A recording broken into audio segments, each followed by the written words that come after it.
So, before we start our worship, may I request everyone to please stand up. And, ayun, as the culture of our church, di ba? Let's greet one another and let's, mga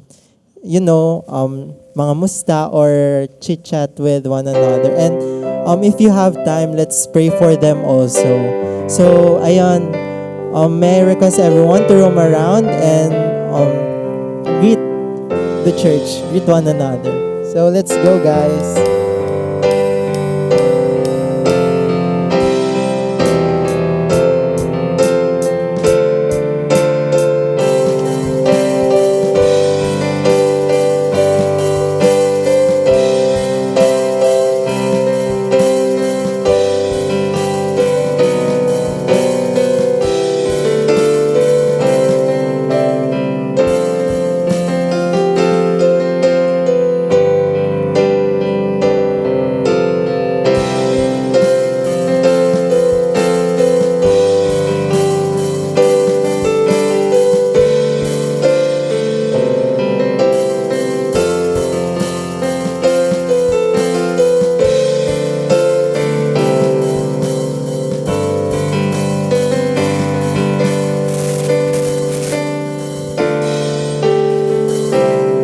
Ayon. It is indeed a blessed church. And so for today, we're going to sing worship songs that glorify the name of Jesus Christ. So for our first song, it is entitled Christ is Enough. There are tons of times this week na maybe we feel burdened, or maybe we feel like the world is against us.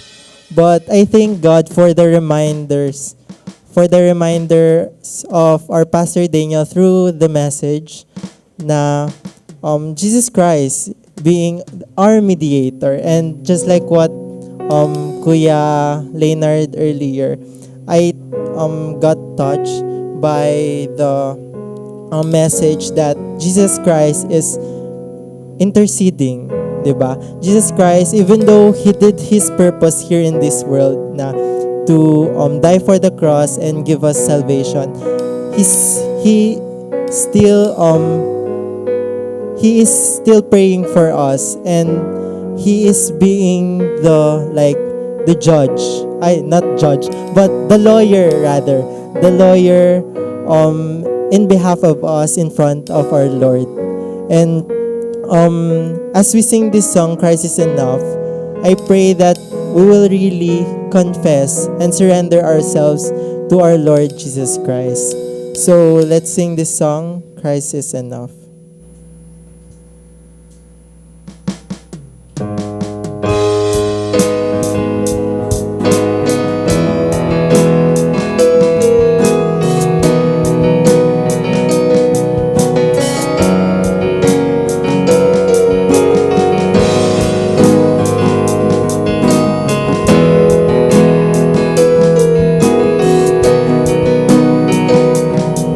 Let's sing. Christ is my reward and all of my devotion. Now there's nothing in this world that can ever satisfy. Through every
will sing, Jesus is here.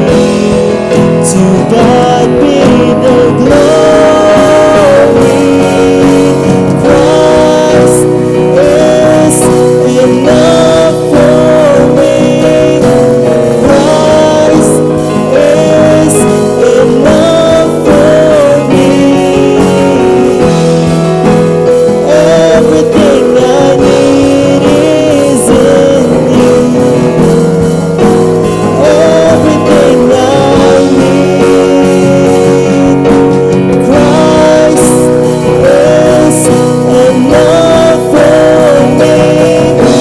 Christ is enough for me.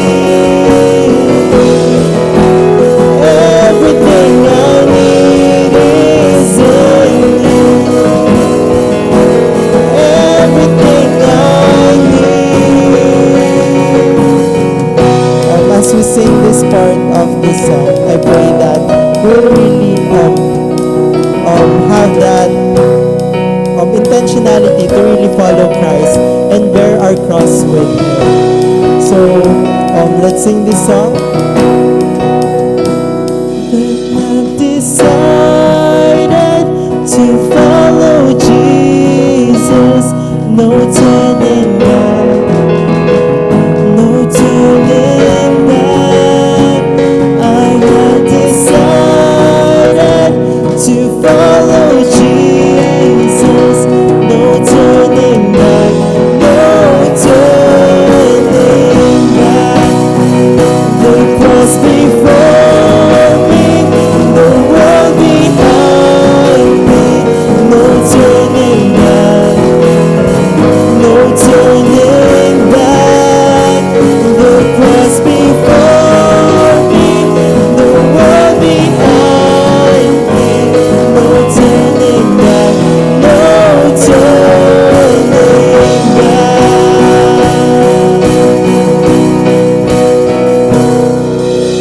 Christ is enough for me.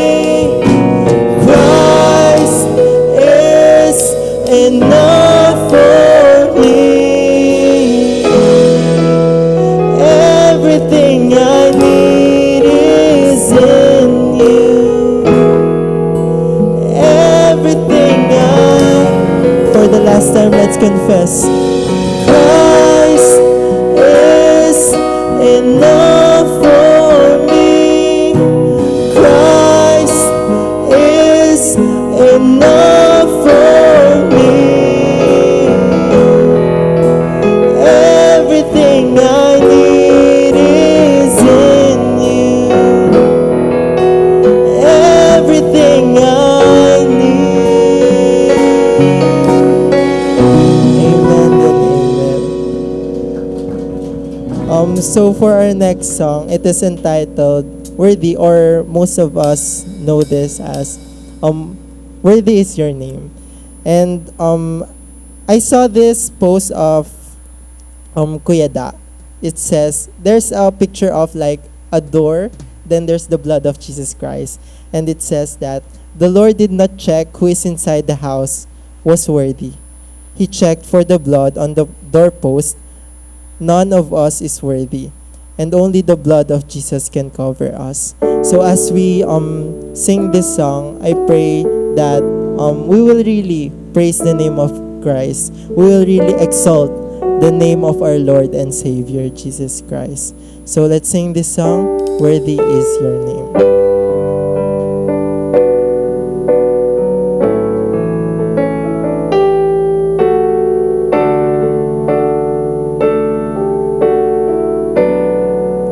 Let's sing.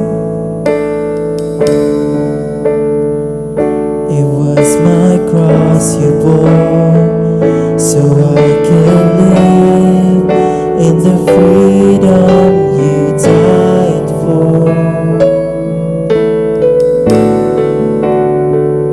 And now my life is yours, and I will sing of your goodness forevermore.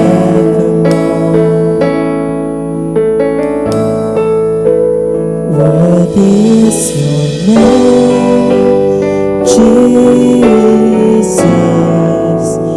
You deserve the praise. Worthy is your name.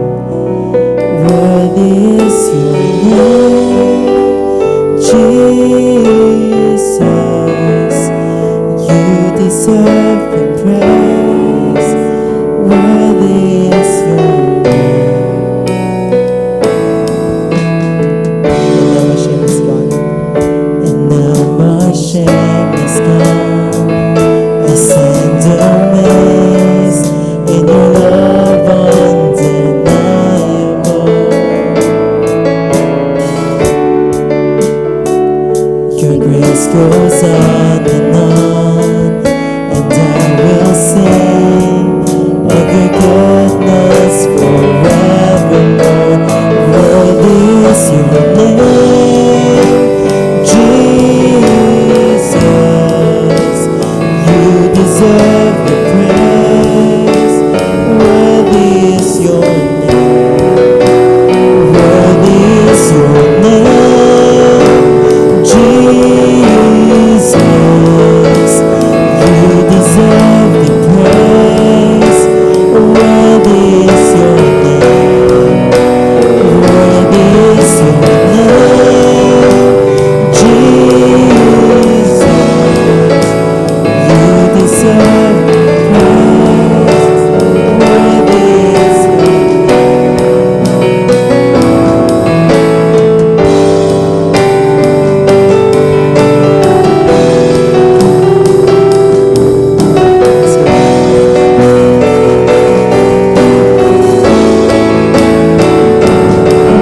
exalted now in the heavens as your glory fills this place. You alone deserve our praise. You're the name above all names. Be exalted now in the heavens as your glory fills this place. You alone deserve our praise. You're the name above all names. Be exalted now in the heavens as your glory fills this place. You alone deserve our praise. You're the name above all names. Be exalted now in the heavens as your glory fills this place.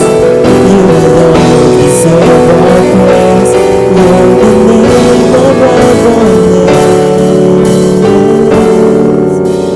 Worthy is your name, Jesus. You deserve the praise. Worthy is your name. Worthy is your name, Jesus. You deserve the praise. Worthy is your name. Worthy is your name, Jesus. You deserve the praise. Worthy is your name.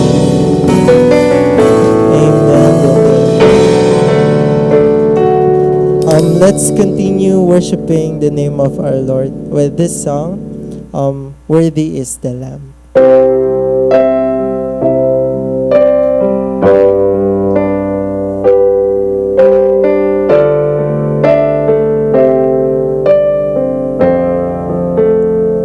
Thank you for the cross, Lord. Thank you for the cross, Lord. Thank you for the price you paid, bearing all my sin and shame. In love you came and gave amazing grace. Thank you for this love.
for our congregational prayer, may I call on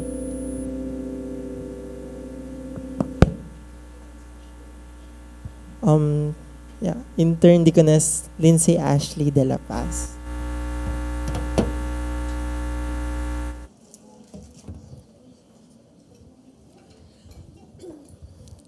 First Thessalonians chapter 5 verses 16 to 18.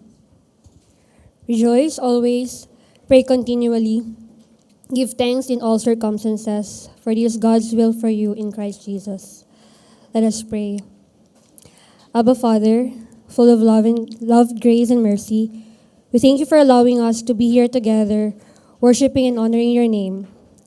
We thank you for the faith you have for your people, to put our hope and trust to your Son, our Lord Jesus Christ, who becomes the atonement of our sins.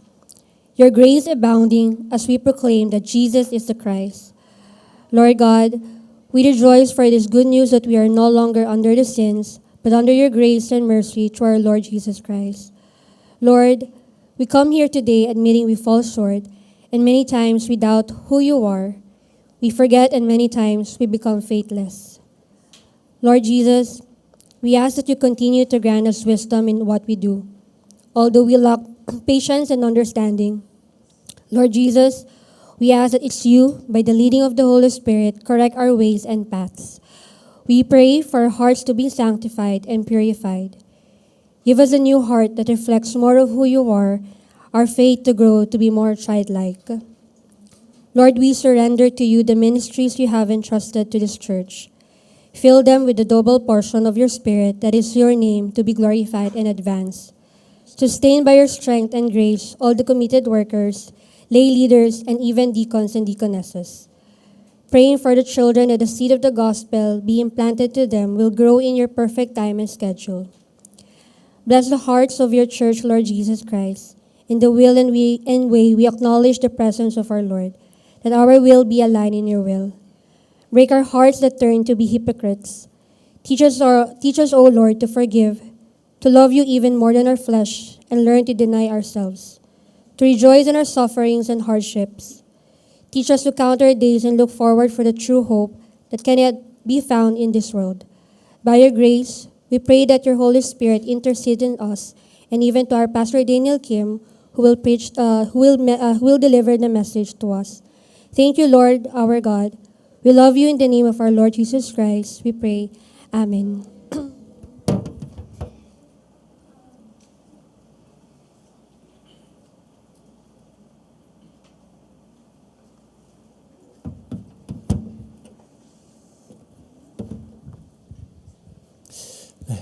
반갑습니다. So it's good to see you all. 하나님 말씀 함께 보겠습니다. Let's read the scripture for today.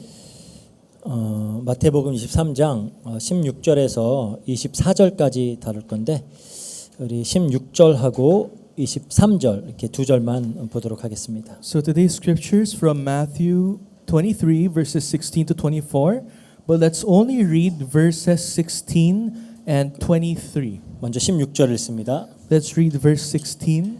화 있을진저 눈먼 인도자여 너희가 말하되 누구든지 성전으로 맹세하면 아무 일 없거니와 성전에 금으로 맹세하면 지킬지라 하는도다. Woe to you, blind guides, who say, if anyone swears by the temple, it is nothing.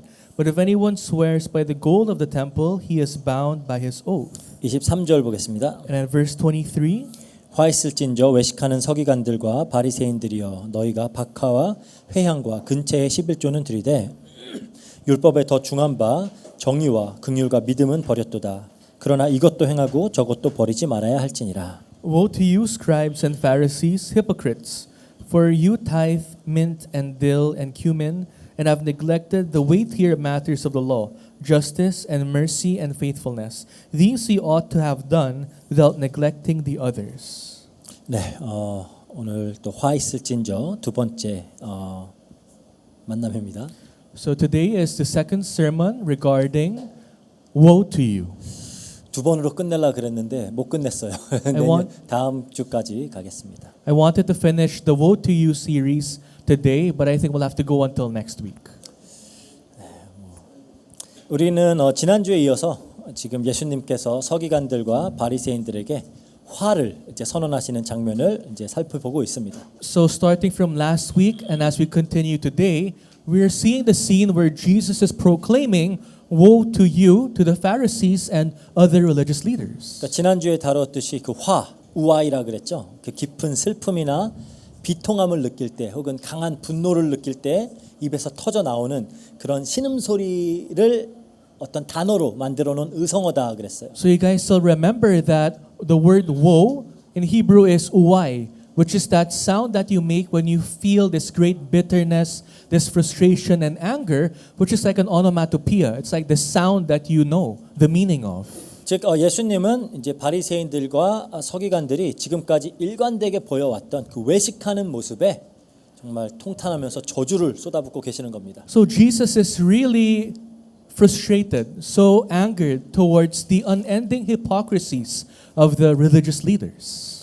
이렇게 화를 선언하시면서 이렇게 강한 언어를 사용하여서 막 호되게 저주하는 그 예수님의 모습이 굉장히 낯설어 보일 수 있어요. And for some of us here, it will be quite startling to see the image of Jesus speaking foul languages to people because you really see how angry he is. 이게 과연 우리가 알던 그 사랑의 예수님의 모습인가 싶을 수 있어요. And some of you guys might think, is this the Jesus whom we know as the Jesus of love? 그런데 우리가 성경을 자세히 읽다 보면 하나님의 원수들에게 이 심판이 임하기를 구하는 그 하나님의 백성들의 모습을 종종 목격할 수 있습니다. But if you read the Bible, sometimes you would notice children of God praying to God to punish their enemies. 시편에도 자주 그런 시들이 등장하죠. You could see this in the book of Psalms. 그 요한 계시록에 보면은 이게 성도의 기도의 내용이기도 해요. And in the book of Revelations, this type of prayer is the content of the prayer of the saints. 계시록 6장 9절에서 10절 볼게요. Let's read Revelation 6 verses 9 to 10. 다섯째 인을 떼실 때에 내가 보니 하나님의 말씀과 그들이 가진 증거로 말미암아 죽임을 당한 영혼들이 제단 아래에 있어 큰 소리로 불러 이르되 거룩하고 참되신 대주제여 땅에 거하는 자들을 심판하여 우리 피를 갚아주지 아니하시기를 어느 때까지 하시려 하나이까. 그래요. When he opened the fifth seal, I saw under the altar the souls of those who had been slain for the word of God and for the witness they had borne. They cried out with a loud voice, O sovereign Lord, holy and true, how long before you will judge and avenge our blood on those who dwell on the earth? 그러니까 나쁜 놈들 내 원수들 좀 저주받게 해주세요라고 하는 그게 성도의 기도라고요? So you might think, is this the prayer of saints asking that may God avenge their blood, their death towards their enemies?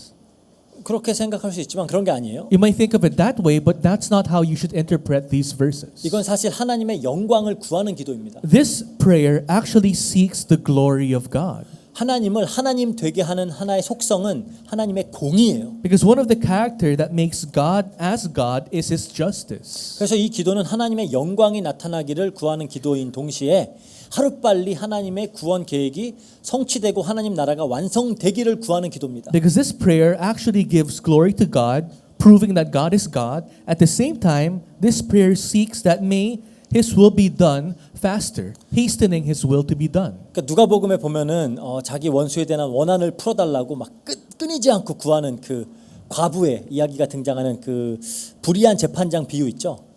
In the book of Luke, you see the story of a widow who constantly seeks that her story be heard. You know the parable of the judge and 불의한 재판장 the unfair judge, unjust judge. 이것도 그 맥락 안에서 이해를 해야 되는 거예요. And you have to understand that story in line of what I'm saying today. 그래서 구원의 계획이 완성되고 성취되고 하나님 나라가 완성되기 위해서 반드시 선행돼야 되는 과정 중에 하나가 악이 완전하고도 되돌릴 수 없도록 심판을 받는 겁니다. Now, one stage for salvation to be fulfilled is for evil to be properly punished, for it to be served justice.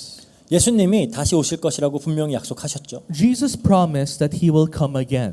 그때는 심판주로 임하세요. And when He comes again, He will come as the judge. 그리고 그 최후의 심판의 날이 하나님 백성에게는 그들의 구원이 완성되는 날입니다. But for saints, the final day of judgment is when their salvation becomes complete. 이걸 구하는 기도예요. So this verse is the prayer that seeks that kind of justice. 그러니까 예수님이 지금 화를 선언하시고 계시는 그 모습도 어떻게 보면 최후 심판의 예고편 같은 그런 역할을 하고 있다라고 볼 수 있습니다. So you should understand it this way. When Jesus talks about the woes, that's his way of proclaiming the judgment. 그러니까 예수님이 그냥 막 화가 나가지고 막 욕하는 게 아니라 다 하나님의 영광을 구하고 하나님의 뜻과 구원의 계획을 완성해 나가는 과정에서 하는 일이라고 생각하시면 됩니다. So Jesus is not just simply getting mad in today's scripture. While Jesus is proclaiming the woes, he's actually making God God. He's glorifying God and is seeking that his will be done. 그래서 성도들이 구해야 될 기도 중에 하나도 이거라는 거예요. Which means this is also the prayer that we as saints must seek. 본문에선 총 7번 이제 화를 선언하십니다. In today's scripture, Jesus proclaims his woes 7 우리는 times. 지난주에 그 중에 2개를 살펴봤어요. Last week we've seen 2 of the woes. 예수님이 스스로를 천국으로 인도하는 자라고 여기는 그 서기관들과 바리새인들에게 현실은 사람들 앞에서 천국 문을 너희들이 닫아버리는 자다 그러는 거예요. To the blind guides, the hypocrites, the Pharisees who thought that they were leading people to heaven were actually those who were blocking the chances of people going to heaven. 너희들이 열심히 전도하고 선교해서 한 사람을 얻으면 그 사람을 너희들보다 더 배나 지옥의 자식으로 만드는 자다 그랬어요. That once these hypocrites, these Pharisees made proselytes, their disciples, they're actually making them twice as children of hell. 즉 자신들만 천국에 속하지 못한 사람들일 뿐 아니라 자신들의 영향을 받고 자신들의 가르침과 지도를 받는 사람들도 천국에 못 들어가게 하는 아주 악한 자들이라는 거예요. So the hypocrites are those types of people who not only individually cannot enter heaven, but they also prohibit other people from going to heaven. 이들은 정말 그토록 노력하고 애써서 가지게 된 그 위치와 영향력 때문에 더 큰 저주를 받게 되는 겁니다. Because of the influence and power that they worked so hard for, that leads them to hell. 근데 우리가 여기서 좀 주의해서 봐야 되는 부분이 있어요. But there's something that we must look carefully. 예수님이 화를 선언하시는 대상이 서기관들과 바리새인과 같은 그런 종교 지도자들, 거짓 교사, 거짓 선지자들을 조심하라는 그런 말씀이니까 그럼 우리 평신도들 그냥 배우는 사람들은 해당하지 않는 거냐 이렇게 생각할 수도 있어요. When Jesus is proclaiming his woes, his judgments, and you think Jesus is only pertaining to the religious leaders, the hypocrites, the Pharisees and Sadducees, you might think, oh, maybe this does not pertain to us. 그러니까 그냥 평신도들, 그냥 배우는 입장에 있는 사람들은 그러면은 뭐 이건 상관없는 거네라고 할 수 있어요. You think this message is only for the false prophets and teachers, and you think maybe it's not the message for the listeners. Maybe it's not the message for churchgoers. 하지만 여러분들이 기억하셔야 될 게 있어요. But you must remember something. 이들이 서기관들이고 바리새인이기 때문에 화가 선언되는 게 아닙니다. These people, the Pharisees and Sadducees, they were not told the woes by Jesus because they were Pharisees. 예수님 믿고 구원받은 바리새인들 지도자들도 있어요. There are some Pharisees, there are some religious leaders who were saved after believing in Jesus. 니고데모도 있죠. Like Nicodemus. 뭐 아리담의 그 요셉 그 사람은 산헤드린 공의원이었죠. And Joseph of Arimathea, he is a Sanhedrin. 그러니까 그들이 지도자들이기 때문에 바리새인들이기 때문에 서기관 때문에가 아니라 그들의 외식 때문이에요. These people were not judged because they were Pharisees, because they were religious leaders, but it's because of their hypocrisy. 그리고 외식은 이들에게만 해당되는 문제가 아닙니다. And hypocrisy is not just a problem of religious leaders. 그냥 평신도들도 여기서 자유롭지 못해요. Even churchgoers are not free from hypocrisy. 즉 오늘 본문을 우리가 공부할 때 이 거짓 교사들에 대한 경고인 동시에 이것이 또 나에게도 적용되는 말씀이다라고 그렇게 우리가 생각하면서 바른 어떤 나의 신앙을 점검하는 마음으로 나의 중심을 좀 되돌아보는 마음으로 우리가 본문을 함께 살펴봤으면 좋겠어요. So as we study today's scripture and listen to the sermon today, let's try to examine ourselves because this sermon is not only for the religious leaders, this is for us. This is for us common churchgoers to think about. 이제 16절에 보니까 그러죠. In verse 16 of today's scripture it says, 화 있을진저 눈먼 지도자여 그래요. it says, woe to you blind guides. 이 구절에선 예수님이 서기관들과 바리새인들을 눈먼 인도자여 이렇게 부릅니다. Jesus describes the religious leaders, the Pharisees and Sadducees, as blind guides. 다른 6번의 화는 다 외식하는 서기관들과 바리새인들이여 이거였어요. But the other 6 woes, Jesus just calls them Pharisees, Sadducees, religious leaders, Hypocrites. hypocrites. 하지만 여기서는 눈먼 인도자여라고 부릅니다. But Jesus specifically calls them blind guides in this verse. 이렇게 부르시는 이유가 있어요. And there's a reason why Jesus calls them this. 왜냐하면 서기관들과 바리새인들은 스스로를 맹인의 길을 인도하는 사람들이라고 여겼기 때문이에요. Because the Pharisees and Sadducees believed that they were the guides of the blind. 우리 로마서 2장 17절에서 20절 볼게요. Let's read Romans 2 verses 17 to 20. 너희가 유대인이라 불리는 내가 율법을 의지하며 하나님을 자랑하며 율법의 교훈을 받아 하나님의 뜻을 알고 지극히 선한 것을 분간하며 맹인의 길을 인도하는 자요 어둠에 있는 자의 빛이요 율법에 있는 지식과 진리의 모본을 가진 자로서 어리석은 자의 교사요 어린아이의 선생이라고 스스로 믿으니 그러죠. But if you call yourself a Jew and rely on the law and boast in God and know his will and approve what is excellent because you are instructed from the law, and if you are sure that you yourself are a guide to the blind, a light to those who are in darkness, an instructor of the foolish, a teacher of children, having the law of the embodiment of knowledge and truth. 그 사람들은 자기네들이 맹인을 인도하는 자라고 생각을 했어요. The religious leaders believed that they were the guides of the blind. 어둠 속에 있는 자들을 빛으로 끌어내는 자들이 자기들이라고 생각을 했어요. They believed that they were those who were capable of bringing those in the dark back to the light. 그래서 모든 사람들은 뭐 자신이 특별하고 남들과는 다르다라고 믿고 싶어 하죠. Everyone has that innate in them. They think that they are special. They think that they are better than other people. 그리고 또 그런 대우를 받고 싶어 합니다. And they also want to be treated in a special way. 그래서 어떻게 보면 시대를 초월하는 항상 효과적인 마케팅 전략이 하나 있어요. So there's this marketing strategy that transcends time and age. 차별화 전략입니다. It's differentiation.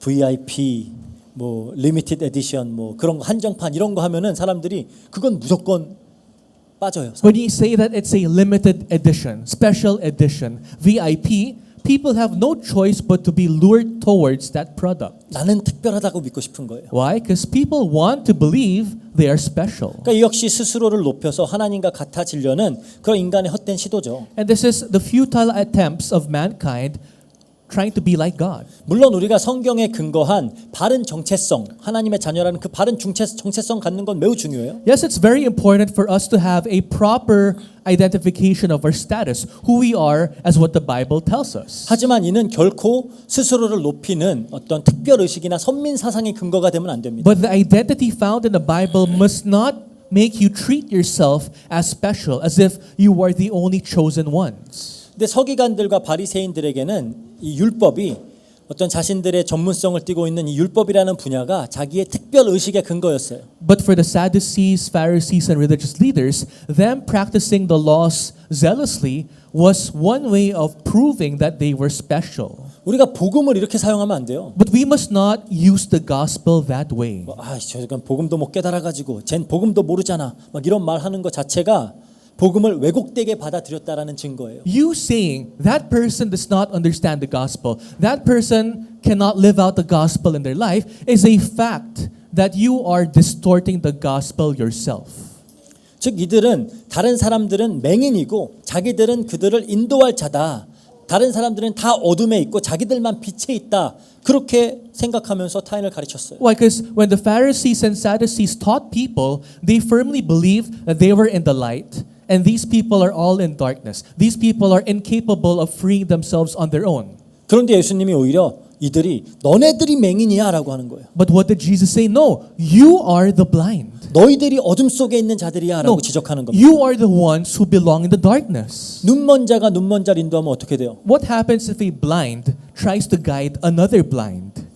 예수님이 말씀하시죠. 마태복음 15장 14절. In Matthew 15 verse 14, Jesus himself says, 그냥 두라 그들은 맹인이 되어 맹인을 인도하는 자로다. 만일 맹인이 맹인을 인도하면 둘 다 구덩이에 빠지리라 그래요. Let them alone. They are blind guides. And if the blind lead the blind, both will fall into a pit. 그러니까 자신들만 구덩이에 빠지는 게 아니라 다른 사람들까지 인도하는 다른 사람들까지 구덩이로 빠지게 하는 그러니까 예수님이 지금까지 말한 그거랑 똑같은 거예요. It's not only themselves who will be falling into the pit. They're leading other people to go into the pit with them. That's exactly what Jesus is talking about. 특히 오늘 본문에서는 예수님이 특별히 지적하는 부분은 맹세에 대한 내용입니다. And what Jesus is emphasizing in today's scripture is about swearing an oath. 근데 이게 맹세에 대한 어떤 직접적인 지적이라기보다는 이들이 정말 무엇을 가치 있게 여기는가를 폭로하는 것이라고 보시면 돼요. But rather than directly pointing out giving oaths and swearing, what Jesus is trying to emphasize is what are the people focused on? 이 서기관과 바리새인들이 뭐라 그러죠? Because what do the Pharisees and Sadducees say about swearing and oathing? 그러니까 성전으로 맹세하면 아무 일 없지만 성전의 금으로 맹세하면 반드시 지켜야 된다라는 거예요. In verse 16 it says, if anyone swears by the temple, it is nothing. But if anyone swears by the gold of the temple, he is bound by his oath. 제단에다가 맹세하면은 아무 일 없지만 그 제단 위에 있는 제물에 맹세를 하면 이건 지켜야 된다라는 거예요. They're basically saying it's okay if you swear by the temple, by the altar. But if you swear by the gold, the offerings laid on top of the temple, that's valid. That's more important. 그러니까 당시 유대 사회의 어떤 맹세 혹은 서원 같은 건 굉장히 중요한 거였어요. Swearing and making oaths back in the time of the Jews were very important. 그리고 맹세나 어떤 서원을 할 때는 이제 뭐 하나님이나 성스럽다라고 여겨지는 것들을 걸고 맹세를 하죠. When you swear or when you make promises, you usually put in the name of God. 그게 이제 반드시 맹세를 지키겠다라는 하나의 의지를 반영하는 거예요. Because that shows that you really want to keep your promise. 그래서 이제 신명기 23장에 보면 하나님께서 서원을 한 것을 지키지 않게 될 경우에 그건 죄가 된다 그래요. And in the book of Deuteronomy chapter 23, God himself said, if you do not keep the promises that you have made, that is sin. 근데 시간이 지나면서 유대인들이 그 맹세의 대상에다가 차등을 두기 시작합니다. But after time passed by, the Jews started making different forms of level to what you promise on, what you swear by. 그러니까 오늘 본문 말씀처럼 성전에 맹세를 하면 지키지 않아도 되는데 성전의 금에다가 맹세를 하면 지켜야 된다라는 거예요. Like today's verse, if you swear by the temple, it's okay if that promise is broken. That's what the Jews said. But if you swear by the gold, that promise must be kept. 그러니까 정말 이들에게 진짜 중요한 게 무엇인지를 반영하고 있죠. This clearly shows what the Jews give more importance to. 이들에게 성전보다는 성전의 금이 중요한 겁니다. For the Jews, at least for the religious leaders, to them, what's more important than the temple are the golds of the temple. 제단보다는 제단의 제물이 더 중요한 거예요. Rather than the altar, what's more important is what is being sacrificed in the altar. 그런 For 식으로 them. 해서 맹세는 하되 나름 빠져나갈 구멍을 만들어서 지키지 않아도 되는 맹세들을 만들어낸 거예요. Why are they doing this?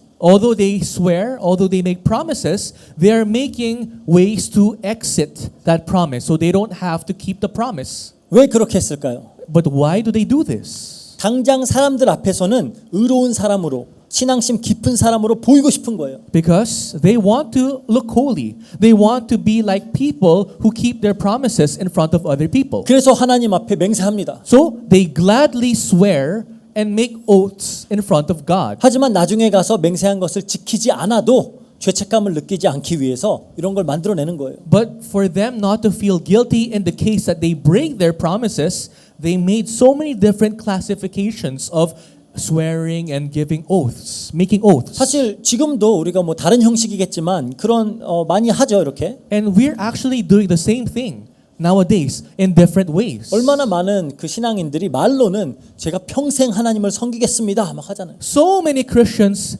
promise that I will serve God all the days of my life. 막 전도와 선교에 저의 일생을 드리겠습니다. So many Christians say, I will give my life for missions. I will give my life for evangelization. 나의 모든 것을 다 바쳐서 하나님의 영광을 위해 살겠습니다. I will live my life for the glory of God. I will offer everything for God. 말은 잘하죠.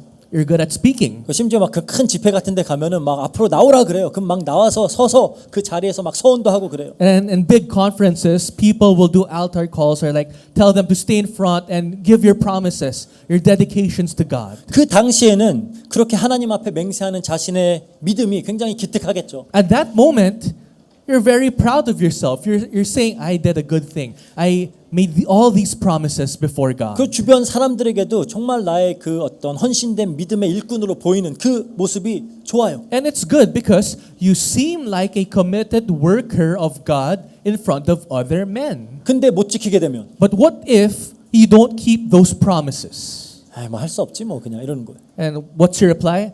Well, that happened. 그냥 공수표 던지는 겁니다. So you're just 그러니까 그냥 빈 체크 같은 거. 그러니까 안 그거 페이오버 안 해도 되는 거. so you're just giving out blank checks because you don't have to actually keep the promises. 근데 정작 어떤 현금이 걸려 있는 혹은 실물이 걸려 있는 약속이나 계약들을 할 땐 여러분도 어떻게 해요? But how do you guys act when you actually have to relay the contract that has money in it? 그땐 반드시 지키잖아요. When there's money involved, you do your best to keep those promises. 그러니까 맹세의 대상에 차등까지 더 가면서 지키지 않아도 되는 맹세를 만들어 가면서 그런 거칠의 종교 행위를 공공연하게 하고 있었던 거예요. You make hierarchies, classifications of the subject you make promises to, and you do it publicly 그러니까 사람들 앞에 경건해 보이려고 because you want to look holy in front of other people. 그 순간에 자기의 의를 만끽하려고 You want to savor and enjoy your self-righteousness when you give those grand promises in public. 그럼 그들의 마음을 다 아시는 하나님 눈엔 이게 얼마나 가증스러워 보였겠어요. But in the eyes of God, who sees and knows the heart of all man, what a joke. 말로는 하나님 계시는 성전이 우리 죄를 위해 제물이 드려지는 제단이 가장 성스럽다, 무게 있다, 가장 중요하다라고 하면서 With your lips and mouth you confess that the church, the temple of God, the altar is the most holy thing. 그리고 겉으로는 다 거기에 동의하는 척하면서 On the outside you pretend as if you agree.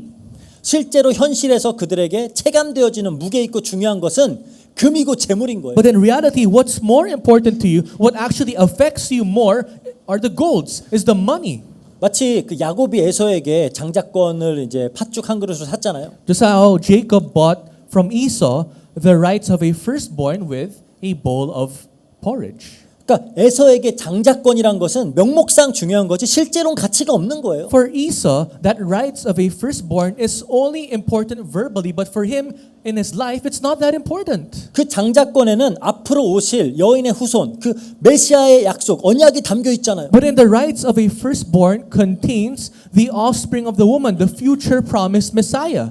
그럼에도 불구하고 실제로는 팥죽 한 그릇 가치도 없는 거예요. But in reality, for Esau, that promise is not more worth of a bowl of porridge. 만약 야곱이 에서에게 지금 사냥했던 그 사냥에 사용했던 그 활과 이 팥죽을 바꿉시다라고 했으면 과연 바꿨을까요? If Jacob suggested, I'll give you this bowl of porridge, in exchange, give me the bow that you Esau use for hunting, will Esau trade his bow for the bowl of porridge? 절대 안 했겠죠. He will have never given his bow. 장자권이니까 하는 거예요. But because it's the right of a firstborn, he was easily able to give it up. 그러니까 그렇다면 우리에겐 이런 모습이 없냐라는 겁니다. But what about us?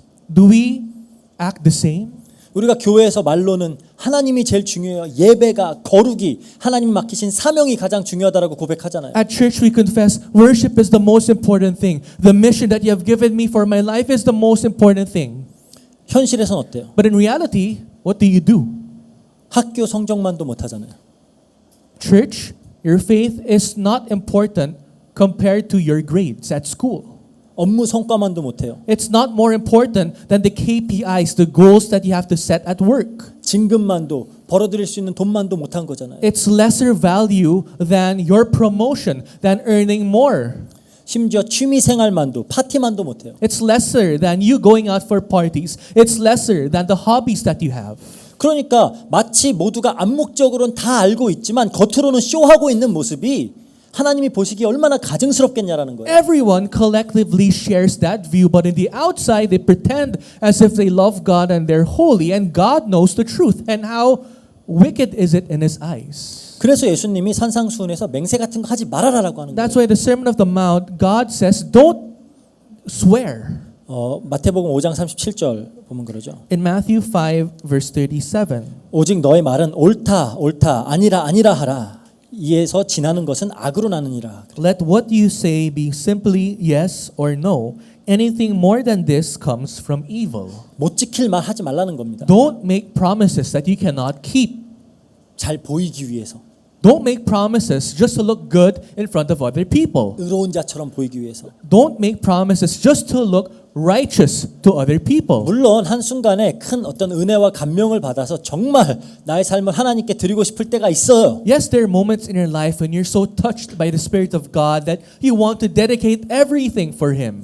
그 순간의 마음이 거짓이 아닌 거 알아요. God knows that at that moment, you were speaking the truth. 하지만 우리는 이걸 지켜낼 능력이 없는 자들입니다. But we are beings who do not have the capabilities to keep the promises that we make. 그럴 땐 그냥 하나님께 정말 삶을 들여서 하나님을 섬길 수 있게 해달라고, 그럴 힘을 달라고 구하는 기도를 하면 돼요. Rather, a better prayer is, God, give me the strength, give me the capability so that I can live my life for you. 괜히 사람들 앞에서 떵떵거릴 필요 없다라는 겁니다. Don't make those blank promises in front of other people, 그게 다 외식이라는 거예요. because that is an act of hypocrisy.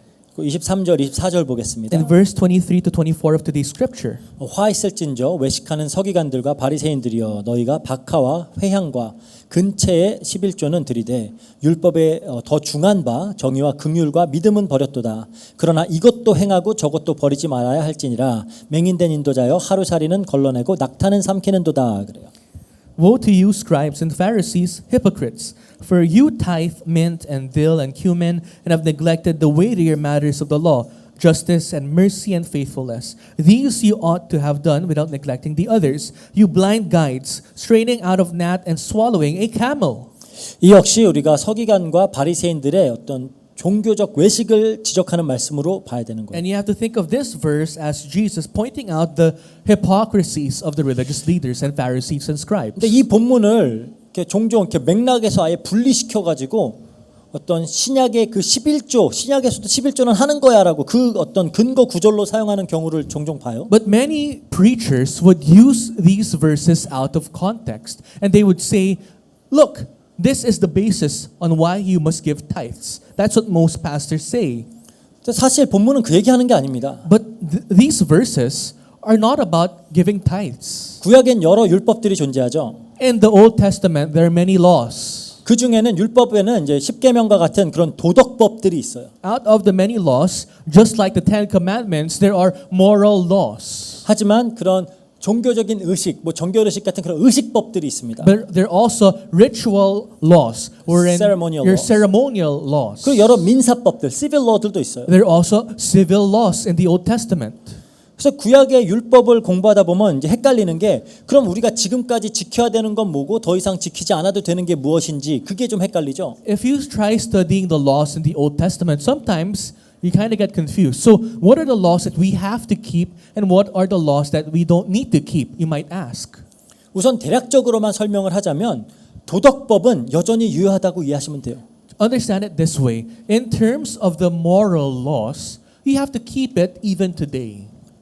하나님은 절대적인 선이시죠. Because God is the absolute goodness. 그리고 구약에서 주어진 그 도덕법에는 절대적으로 선하신 하나님의 성품이 반영되어져 있어요. And the moral laws found in the Old Testament reflects God's absolute goodness, 그건 변하는 것이 아닙니다. which is unchanging. 그러니까 이미 우리는 은혜로 하나님 자녀가 됐죠. We have been made His child by grace. 그러니까 도덕법을 지켜서 하나님 자녀 되는 건 아니에요. We did not become children of God because we kept His moral laws. 하지만 하나님 자녀가 된 우리 역시 이 도덕법을 지킴으로 하나님을 사랑하고 하나님과 좋은 관계를 유지할 수 있는 겁니다. But we who became children of God must keep the moral laws because we love Him, because we want to keep our relationship with Him. 그래서 어떤 성화의 한 측면은 성도의 삶 속에서 이 도덕법을 지켜내는 그런 모습들이 나오는 거예요. And so, one side of our sanctification is when we saints keep the moral laws found in the Bible. 하지만 그 정결법이나 그런 의식법들은 앞으로 오실 그리스도와 그분께서 이루실 일들을 미리 보여주는 그림자의 역할을 하는 거예요. But the laws like the ceremonial laws are simply types to what is to come. 그러니까 이건 예수님께서 이 땅에 오셔서 십자가 지시고 죽으시고 부활하셨을 때 다 성취되었습니다. The ceremonial laws have been completed when Jesus came into this world. He sacrificed Himself at the cross. Everything was fulfilled. 그러니까 이미 자기 역할을 다 하고 성취되어진 법들이기 때문에 이 교회 시대를 살아가는 우리들이 지킬 필요는 없어요. Because these laws, the ceremonial laws, have been completed, perfected by Christ. We modern day Christians will no longer have to do those ceremonies. 뭐 할례라든지 안식일, 제사, 절기 이런 건 안 해도 된다라는 거예요. Circumcision, the Passover, the different types of feasts. Technically speaking, we don't have to do them. 그리고 구약의 어떤 민사법들은 저 출애굽한 이스라엘 백성들에게 주어졌다라는 어떤 특수성이 있는 법이에요. 민사, civil laws. The civil laws were applied in the communities of the Old Testament, back in the Old Testament times. 그러니까 예를 들어서 뭐 누군가에게 손해를 끼쳤을 때 어떻게 보상해야 되는지 막 그런 법들은 참고는 할 수 있죠. And these civil laws were usually about, let's say, you hurt someone or you damage someone else's properties, how you should react. Of course, you have to just understand the context and apply it in your life if you can. 하지만 이거 역시 지금까지 문자적으로 다 지켜내야 하는 법들은 아니에요. But civil laws found in the Old Testament, you must not follow it literally word per word. 저희 민사법은 잘 공부를 해보면 이스라엘 안에서도 상황이 변함에 따라 이것도 변해요. Because if you look at the civil laws found in the Old Testament, it's case to case, 그러니까 even for the Jews. 예를 들어서 광야에서 이렇게 헤맬 때와 가나안 땅에 정착했을 때 법들이 다르게 적용되는 것들이 있습니다. For example, the laws were applied differently when the Israelites were wandering in the wilderness and once they settled in the land of Canaan. The laws were applied differently to them. 그러니까 이 의식법과 민사법은 불변의 법칙들이 아니에요. So the civil laws, the ceremonial laws are not laws that will not transpire. 그럼 11조는 어디에 해당할까요? Then you might ask, what about the law regarding the tithe?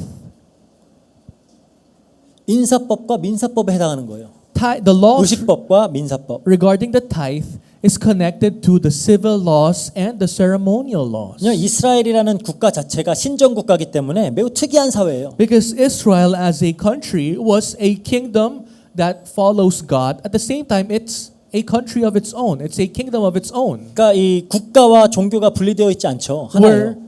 the religion and the government were not separated. 그러니까 이 11조라는 것은 종교적인 의무이기도 하지만 민사적인 의무이기도 해요. Which meant for the Jews, giving tithes was their duty as a civilian, as a countryman of Israel, at the same time as a child of God. 이스라엘엔 세 가지의 종류의 11조가 있습니다. In Israel, there were three types of tithes. 하나는 제사장들의 생계를 지원하기 위해서 하는 11조예요. The first tithe is the tithes that you offer so that the Levites, the high priests, could survive. 다른 하나는 뭐 각종 절기와 종교적 행사를 위해서 납부해야 했던 11조예요. The other type of tithes were the tithes that were offered for the different festivals and feasts. 그리고 또 3년에 한 번씩 가난하고 소외된 자들을 돕기 위해서 하는 11조가 있어요. And there's another type of tithe that you had to offer every 3 years so that the widows, the poor, the marginalized could survive. 그래서 우선 대충 계산해 보면 매년 한 23% 정도의 어떤 세금처럼 납부해야 되는 거예요. 이거. So if you had to calculate it, back in the time of the ancient Jews, the Jews had to give 23% as tithe.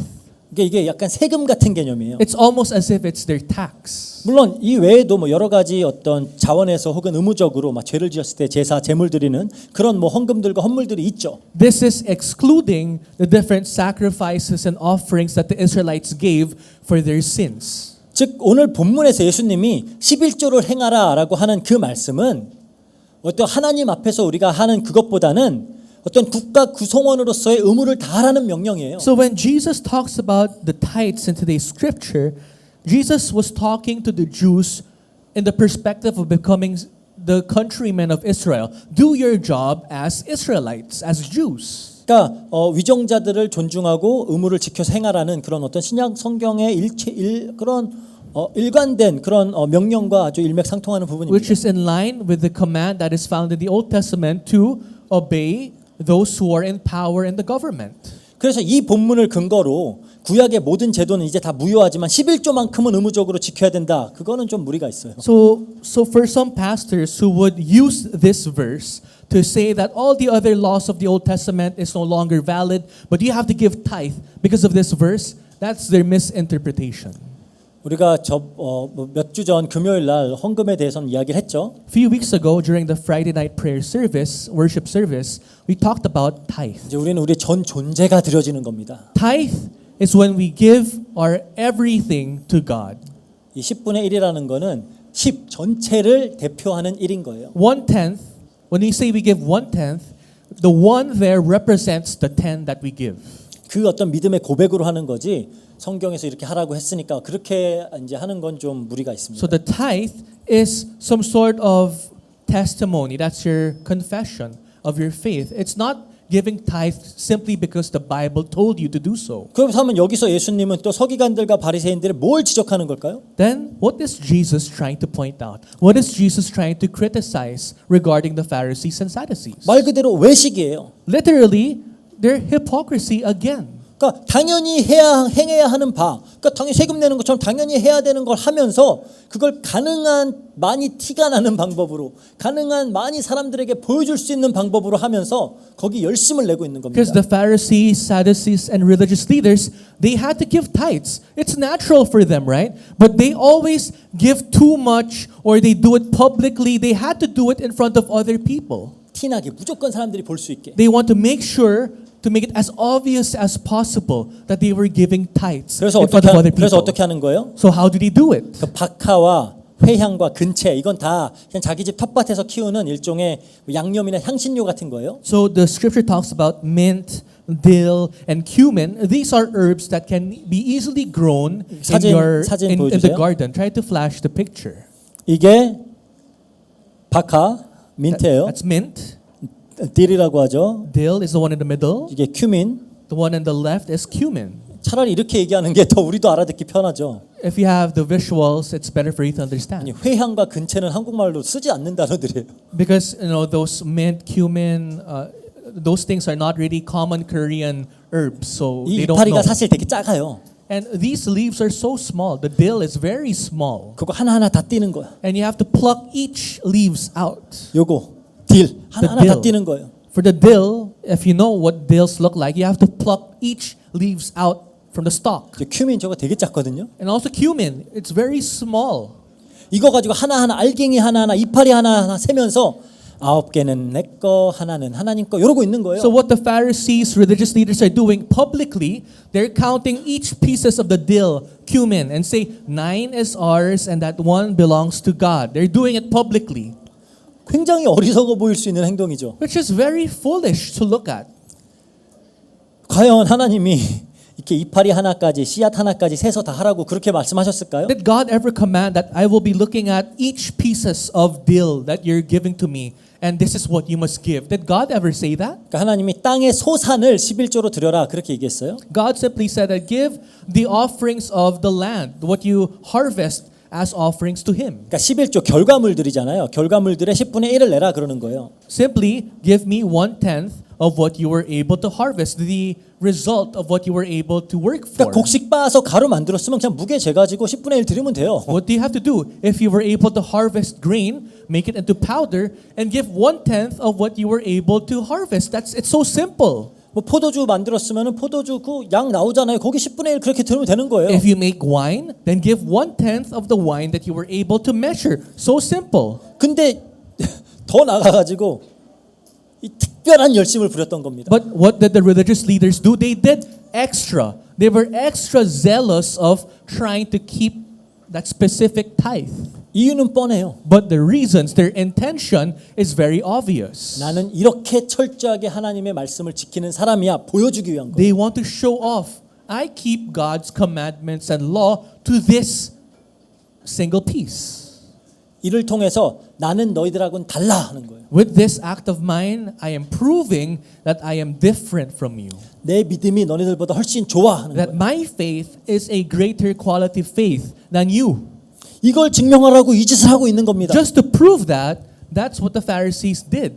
이게 스스로를 남들보다 높이기 위한 하나의 방법이었던 거예요. Giving tithes, they even used to prove that they were better than other people. 지금도 만약 우리가 비슷한 동기로 주일 성수하고 헌금하고 헌신 봉사하고 있다면 틀린 겁니다. 외식입니다. 이거. So if you are going to church now every Sunday, if you are giving offerings, if you're giving your devotions to God for that reason, similar to the religious leaders, you are hypocrites. 마땅히 해야 하는 바를 하는데 되게 티내면서 하는 거예요. You're simply doing what you have to do, but you have to do it so obviously in front of other people. 가능한 사람들이 볼 수 있는 방법으로 해서 자기를 높이려고 하는 You 겁니다. try your best to do it so that many people can see what you're doing.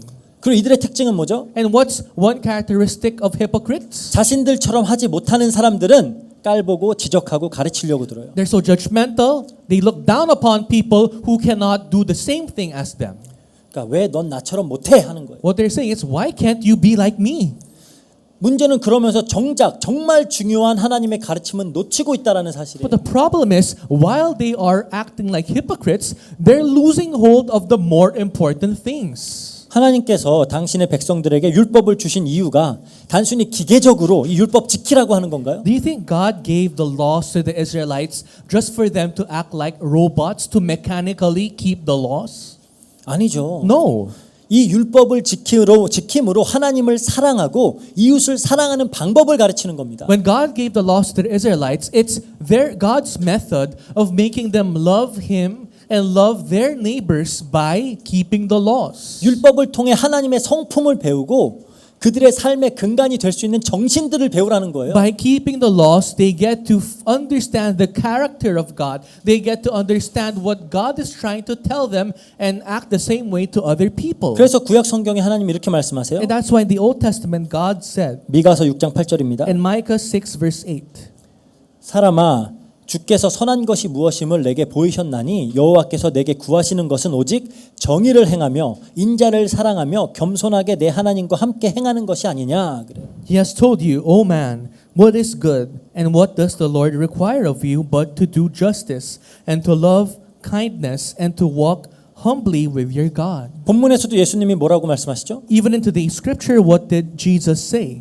율법에 더 중요한 게 있다라는 거예요. 정의와 긍휼과 믿음은 버렸다 그래요. There's something much more weightier than the matters of the law, justice and mercy and faithfulness. This they neglected.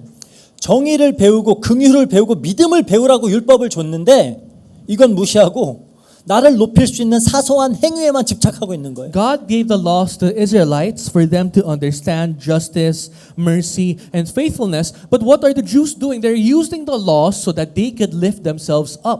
하나님은 정의를 원하십니다. God desires justice. 근데 여기서 우리가 이 정의라는 단어를 오해하면 안 돼요. But don't misunderstand the word justice here. 권선징악을 얘기하는 게 아닙니다. Justice is not, if you do good, then good. Rewarded. You'll be rewarded if you do good, and if you do bad, you'll be punished. That's not the justice God is talking about. 그러니까 율법을 지키지 않는 자들을 색출해내서 정죄하고 벌을 주는 그런 정의가 아니에요. The justice here is not dragging out people who are unable to keep the laws and you have to punish them. That's not the justice here. 우리는 하나님께서 어떻게 정의를 또 공의라고 하죠. 저스티스 이걸 어떻게 이루셨는지 기억해야 돼요. We have to remember, how did God fulfill His justice? 사실 선은 상을 받고 악은 벌을 받는 게 맞아요. It is right that the good be rewarded and the evil or the bad people to be punished. It's right. 문제는 인간 중에 선한 자가 의로운 자가 단 하나도 없어요. But the problem is, there is no one good, there is no one righteous amongst men. 로마서 3장 10절에 그러죠. In Romans 3 verse 10, 기록된 바 의인은 없나니 하나도 없으며. as it is written, none is righteous, no, not one. 그렇다면 다 악인이기 때문에 벌을 받아야죠. Then that means everyone are evildoers. Everyone must be punished. 그럼 벌은 뭐예요? What is the punishment that they have to face? 죄의 싹은 사망입니다. That the fruits of sin is death.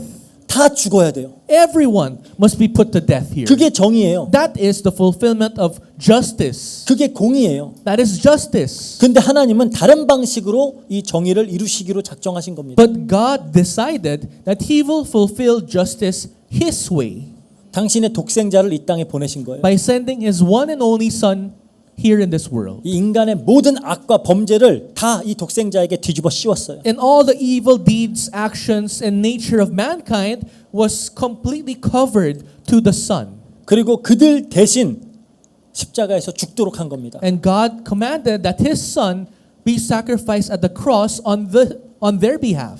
그럴 경우에 죄의 싹이 지불이 되잖아요. Then the wages of sin are now paid for 죽었으니까. because someone died. 정의가 이루어진 겁니다. Because justice have been completed. 이미 우리의 죄의 삭이 지불되었기 때문에 The wages of our sins have been paid. 더 이상 우리가 우리 죽음으로 이 삭을 지불해야 될 필요가 없어요. We no longer have to pay the price of our sins with our death anymore. 그래서 우리는 의로운 자로 선한 자로 여겨지는 겁니다. We are considered righteous. We are considered good. 이게 하나님의 정의예요. That is God's justice. 즉 성도가 구해야 될 정의는 나쁜 놈 다 벌 받아야 돼 이게 아닙니다. Which means the justice that we as saints must seek is not, may all evil people be condemned. May they all be punished. That is not the justice we must seek. 오히려 나의 희생을 통해서 누군가가 회복되어지는 것, 그게 하나님의 정의예요. Justice, God's justice is by your sacrifice, you are able to heal or save other people. 이게 예수님이 살아내신 십자가의 삶이에요. That is the life of the cross that Jesus himself lived. 우리 역시 그분을 따르려거든 십자가를 지고 따르라 그랬어요. Because if we ought to follow Christ, we have to bear our cross. 사람들은 본능적으로 옳고 그름, 선과 악에 집착합니다. People innately are so obsessed with good and evil.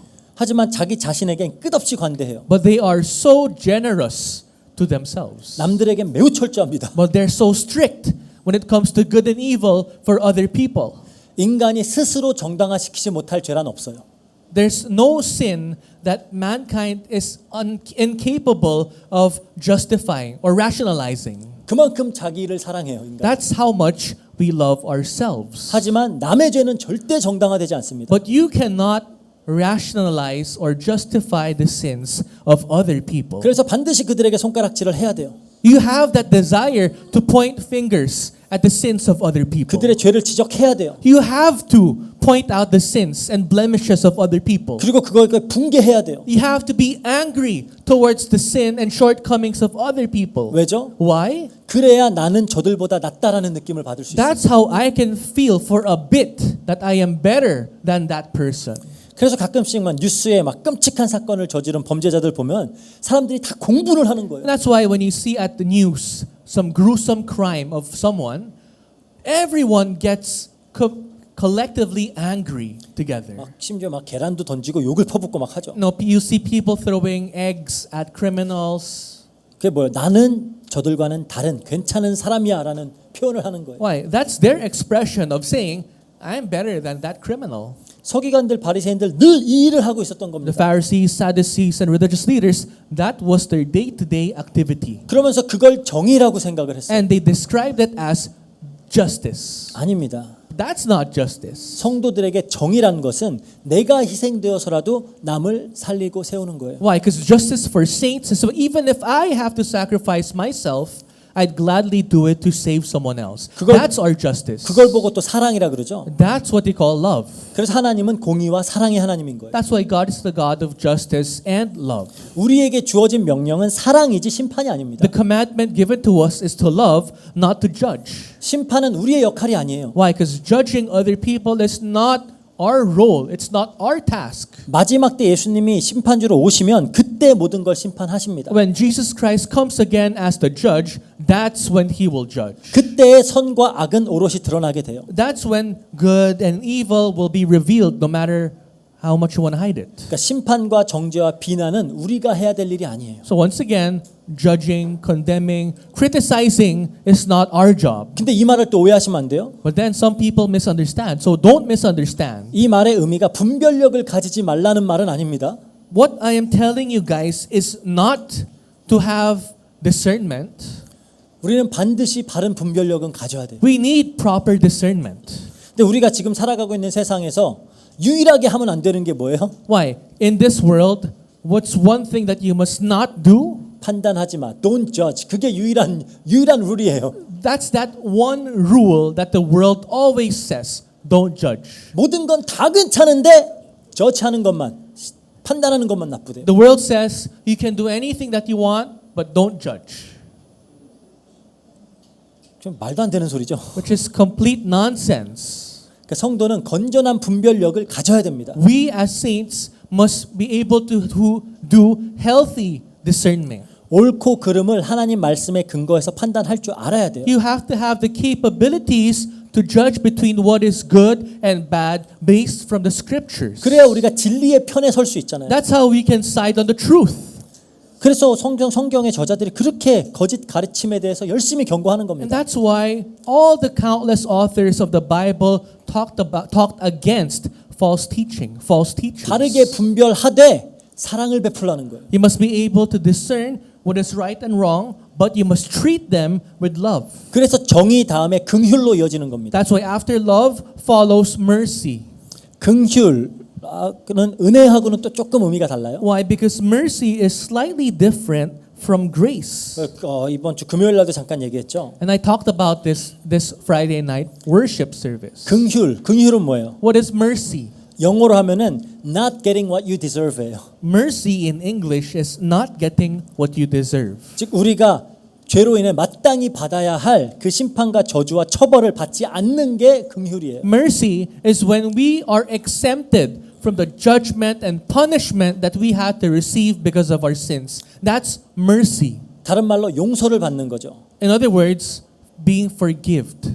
그러니까 하나님의 정의는 우리에게는 긍휼과 용서로 다가와요. God's justice is felt in our lives by mercy and forgiveness. 은혜는 또 조금 개념이 달라요. But the concept of grace is slightly different. 은혜는 getting what you don't deserve예요.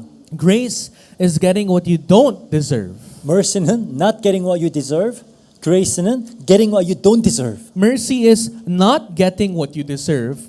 Grace is getting what you don't deserve. 즉 받을 자격이 없는 것을 공짜로 선물로 받는 겁니다. You are not worthy to receive that gift, but God gave it to you for free. 우리에게 구원이 주어지고 하나님 자녀의 신분이 주어지고 영원한 천국 유업이 주어졌죠. Salvation is given to us. Our identity and status is given to us. Eternal inheritance of the kingdom of God is given to us. 그게 은혜예요. That is grace. 우리는 이것을 믿고 소망하는 사람들입니다. We are people who believe in this and who put our hopes in this. 눈에 보이진 않지만 이걸 믿어요. Unseen to our eyes, yet we still believe. 그러니까 이 정의와 긍휼과 믿음이 씨앗, 나달 하나하나 세는 것보다 이파리 하나하나 세는 것보다 훨씬 중요하다라는 거예요. And that's why this love, justice, mercy, and faithfulness is much more important than you spending your time counting the cumin and dills and the different herbs that you try to give to God. 하지만 말했듯이 이 정의와 긍휼과 믿음은 눈에 잘 안 보여요. But like what I've told you guys, justice, mercy, and faithfulness is unseen to our eyes. 당장 결과가 나타나질 않아요. Results will not be seen up front. 티도 안 나요. It's not even seen the effects of you doing this in your life. 그러니까 좀 티도 나고 사람들에게 인정받기 위해서는 좀 사소하더라도 눈에 보이는 거에 힘쓰는 게 더 좋은 거예요. That's why sometimes it feels a bit more beneficial for you to do things that are seen in the eyes of other people, even if it's the small things. 또 그런 행동은 자기 자신을 설득하기에도 좋습니다. And those small actions that are seen in the eyes of other people is also good in convincing yourself. 내가 지금 이 박하와 근채와 해양 하나하나 세고 있잖아. 나 You're- 진짜 괜찮은 사람이야. The Pharisees are convincing themselves, I am counting the dill, the cumin, the mint. I am a good person. You're reminding yourself. 그걸 외식이다라고 하는 거예요. And that's hypocrisy. 예수님은 이러한 외식을 정죄하고 계신 겁니다. And Jesus is condemning that hypocrisy of yours. 그러니까 예수님 말씀대로 하루살이는 걸러내고 낙타는 삼키고 있는 행위다라는 거예요. Just like what Jesus said, you blind guides straining out a gnat and swallowing a camel. 율법에 의하면은 부정한 생물들 중에 가장 작은 게 하루살이에요. You know, in the language of the laws, the smallest creature is the gnat. That small Smallest type of unclean fly. creature. The smallest unclean creature is the gnat. 그리고 가장 큰 것 중에 제일 부정한 게 낙타예요. And the greatest unclean creature, based from the law, is the camel. 적어도 유대인들에게는 In the eyes of the Jews. 걔네들은 뭐 이렇게 코끼리 이런 건 모르니까. Because the Jews did not see elephants back then. 그래서 유대인들이 뭐 포도주 같은 걸 만들 때 이렇게 포도주에 종종 하루살이 같은 이런 벌레들이 막 들어가요. When Jews would make wine, sometimes gnat or like flies get in like the wine pouch maybe, 그럼 그걸 걸러내고 마셔야 될 거 아니에요. wine skin. And the Jews will have to filter the gnat out of the wine before drinking, right? 부정하니까. Why? Because it's unclean. 그래서 막 이렇게 마시고 이에 끼면 뱉고 막 이랬대요. So when they drink it and they catch the gnat in their teeth, they would spit it out while drinking wine. 그러니까 다 걸러내는 거예요. So they filter it out. 그렇게 그 사소한 것들은 걸러내면서 정작 제일 큰 낙타 이건 그냥 삼켜버리는 거예요. They are capable of filtering out the small unclean things like the gnat, but it says they swallow the bigger unclean things like the camel. 가장 작은 부정함은 어떻게든지 피해보려고 온갖 노력을 다하면서 가장 큰 부정함, 외식을 범하고 있는 거예요. They're trying their best to evade small sin, small unclean things, but they're voluntarily doing bad things, greater sin. This is sin, 외식. which is hypocrisy. 그 낙타 삼키는 게 외식이라는 거예요. Swallowing a camel is hypocrisy. 이게 서기관들과 바리새인들의 모습이라는 겁니다. And this is the image of the Pharisees, Sadducees. 예수님의 말씀은 물론 그 당시에 이 서기관들과 바리새인들을 심판하기 위한 말씀이에요. Yes, of course, the words of Jesus at that point was to judge the leaders, the religious leaders. 하지만 또 하나님 말씀은 시간을 초월해서 모든 하나님의 백성들에게 선포되어지는 말씀입니다. But the word of God transcends time and space. It's collectively given to all followers of Christ.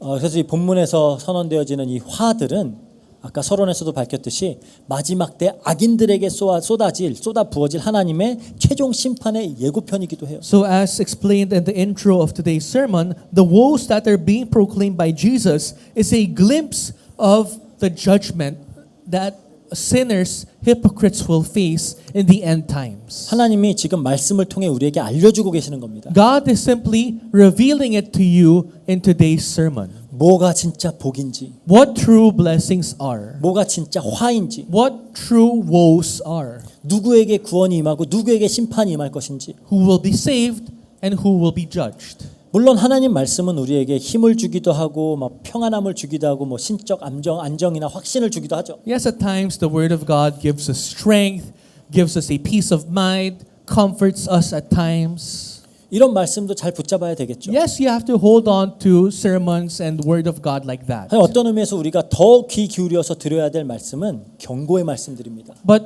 what you have to adhere more to, what you have to focus more on are the sermons like this. 우리를 아프게 찌르는 말씀들, Sermons that prick your heart until it's painful. 우리의 외식을 폭로하는 말씀들. Sermons that expose you of your hypocrisy. 우리가 더 잘 들어야 돼요. You have to listen much more carefully to those sermons. 그러니까 선별적으로 듣기 좋은 것만 따라서 듣지 마세요. So don't just choose sermons that are pleasing to your ears. 사실 이런 설교하긴 저도 힘들어요. Why? It's also hard for me to give sermons like this myself.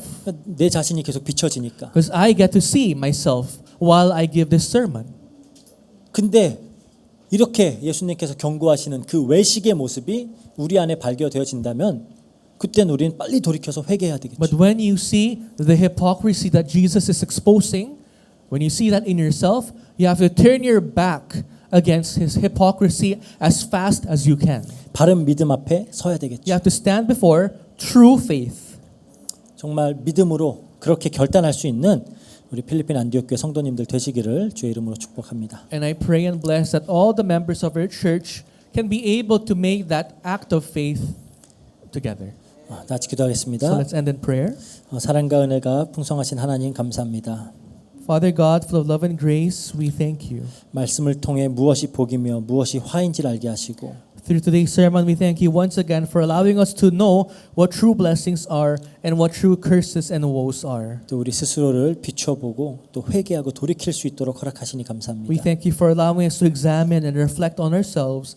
And if we are in hypocrisy, we thank you for making us turn our backs against hypocrisy at this very point. 하나님 우리가 외식하는 자 되지 않게 해주시고 Father, make us not hypocrites. 정말 귀담아 하나님의 경고의 말씀을 들을 수 있는 마음을 허락하여 주시고 Give us the heart to be able to listen carefully to these words of warning.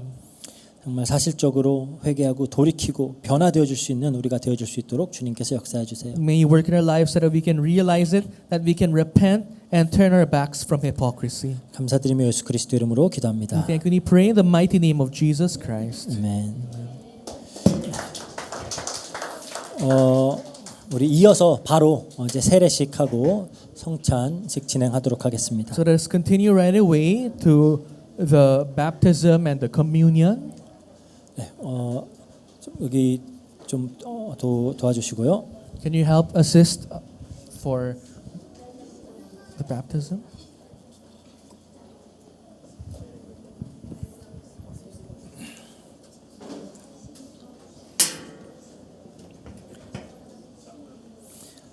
Okay, so today we have 4 candidates for baptism. So if you could come forward and sit in the front seats.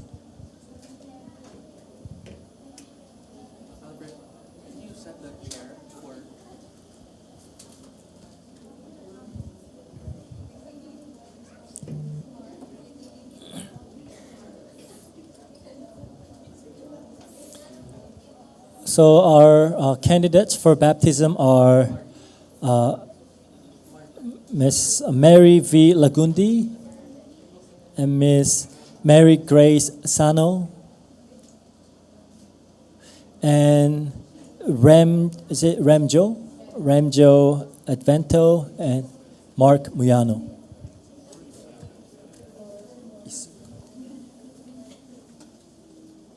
여기 물 있어야 돼. 여기 물이 있어야 되는데.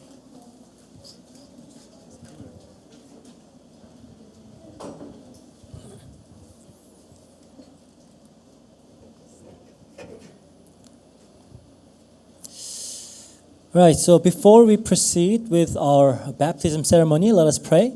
Let's pray. Heavenly Father, we give you thanks and praise for your grace towards us. We gather today to celebrate the sacrament of baptism, through which you seal your promises of grace to us. Lord, as we witness this holy ordinance, we ask that your Spirit would be present, that you would sanctify this moment and bless the ones who come forward to publicly confess their faith in Jesus Christ. May all glory and honor be yours. We pray in the name of Jesus Christ. Amen. All right, so today we have the great joy of witnessing the baptism of our beloved brothers and sisters who has professed their faith in our Lord Jesus Christ. So baptism is a sign and it's a seal of God's covenant of grace. It represents our union with Christ in his death and in his resurrection. So in the cleansing of sins and our incorporation into the body of Christ, the church. And by baptism, we are reminded of God's gracious promises. And we are called to live as faithful followers of Jesus. So if we could just read a passage for Book of Romans, chapter 6, verses 3 and 4. It says, "Do you not know that all of us who have been baptized into Christ Jesus were baptized into his death? We were buried therefore with him by baptism into death, in order that just as Christ was raised from the dead by the glory of the Father, we too might walk in newness of life." So again, baptism is not a mere symbol, but it is it's a sacrament that points to the cleansing blood of Jesus Christ and the renewing power of the Holy Spirit. So in baptism, we are reminded of the work of God in salvation, and we're also called to live in a way that reflects our identity as children of God, who are washed and made new in Christ. So today we rejoice that our brothers and sisters has come forward to receive this sacrament publicly, declaring their faith in Jesus Christ as Lord and Savior. So I'm going to ask you a series of questions, and I want you to answer in accordance with your faith. All right? So now, as you come forward to receive the sacrament of baptism, I ask you to reaffirm your faith. So do you believe in God, the Father Almighty, maker of heaven and earth, and in Jesus Christ, his only Son, our Lord, and in the Holy Spirit, the Lord and giver of life? You can say, I do, or we do. I do. Yeah. maybe if you can do it louder so everyone can hear, that'd be great. Okay, do you renounce sin and the power of evil in your life and in the world? And do you repent of your sins and trust in the Lord Jesus Christ alone for your salvation?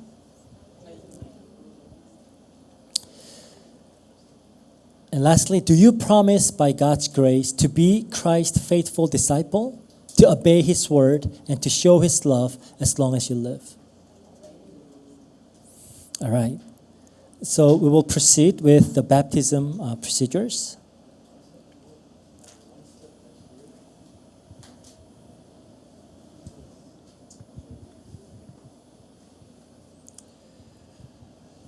Yeah. Wait. Okay. Okay.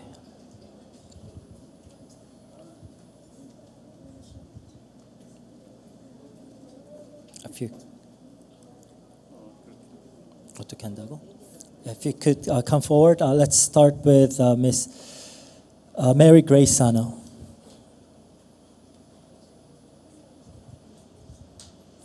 Okay. Upon the profession of your faith, I baptize you in the name of the Father, the Son, and the Holy Spirit. All right. Okay, you may go back to your seat. We'll have our brother Ramjo Advento. Upon the profession of your faith, I baptize you now in the name of the Father, the Son, and the Holy Spirit. Amen. And if we can have our...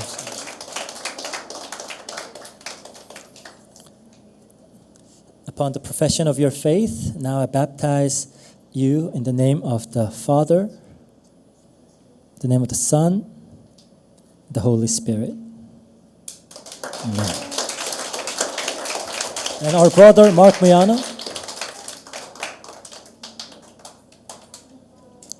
May be seated.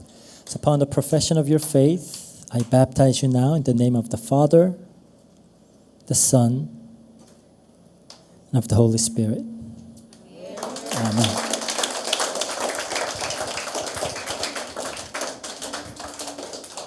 So shall we pray together? Let's pray. Father, we thank you for the gift of baptism through which you confirm your covenant promise and make us partakers of the benefits of Christ. We pray for our brothers and sisters in Christ, Mary V. Magundi, Mary Grace Sano, Ramjo Advento, and our brother Mark Muyano, that they may continue to grow in grace and in the knowledge of our Lord and Savior Jesus Christ. May your Spirit strengthen and sustain them in faith, hope, and love, so that they may faithfully serve you all the days of their life. In the name of our Lord Jesus Christ, we pray. Amen. Amen. Congratulations. So you may go back to your seats, and now you can partake in our sacraments of communion. So we will proceed with our Holy Communion.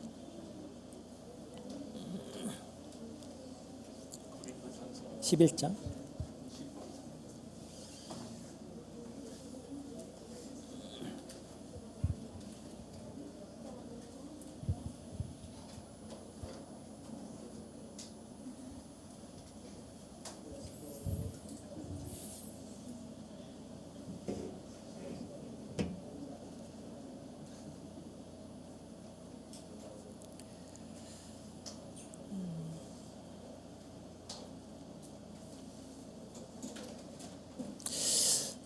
이 시간 우리는 또 함께 이 성만찬에 참여하도록 하겠습니다. So now we'll begin participating in the Holy Communion. 우리가 잘 알듯이 이 성만찬은 우리의 죄를 위하여 찢기신 예수 그리스도의 살과 예수 그리스도의 피를 기념하는 시간입니다. As we all know, when we partake in the Holy Communion, we commemorate the blood, the flesh of Christ that has been spilled and torn for our sins. 우리가 늘 말씀으로 선언되어지는 예수 그리스도의 복음을 듣기만 하다가 함께 그 함께 그 복음에 참여하는 시간이에요. Most of the times we simply listen to the gospel through the sermons, but now through the Holy Communion we actually actively partake in the gospel. 이 시간 우리가 함께 정말 또 그 우리를 위해 찢기신 그리스도의 살과 그 피에 감사하는 마음으로 함께 이 성찬 예식에 참여하도록 하겠습니다. So for all those who are participating, let's really remember that while we partake in this Holy Communion, we give thanks to God. 먼저 분병 부탁드립니다. First, we'll be sharing out the bread.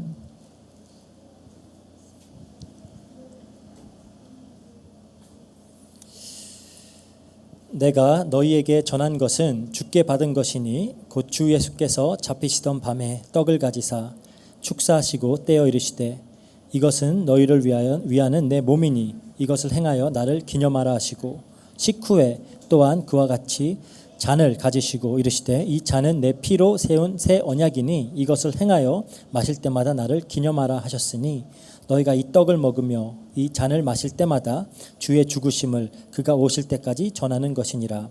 그러므로 누구든지 주의 떡이나 잔을 합당하지 않게 먹고 마시는 자는 주의 몸과 피에 대하여 죄를 짓는 것이니라. 사람이 자기를 살피고 그 후에야 이 떡을 먹고 잔을 마실지니. For I received from the Lord what I also delivered to you, that the Lord Jesus on the night when he was betrayed took bread, and when he had given thanks, he broke it and said, "This is my body which is for you. Do this in remembrance of me." In the same way also he took the cup after supper, saying, "This cup is the new covenant in my blood. Do this as often as you drink it in remembrance of me. For as often as you eat this bread and drink the cup, you proclaim the Lord's death until he comes. Whoever therefore eats the bread or drinks the cup of the Lord in an unworthy manner will be guilty concerning the body and blood of the Lord. Let a person examine himself then, and so eat of the bread and drink of the cup." 다 같이 기도하겠습니다. Let's all pray. 사랑과 은혜가 풍성하신 하나님 감사합니다. Father God, full of love and grace, we thank you. 독생자 예수 그리스도를 이 땅에 보내주시고 You sent your one and only Son, Jesus Christ, into this world.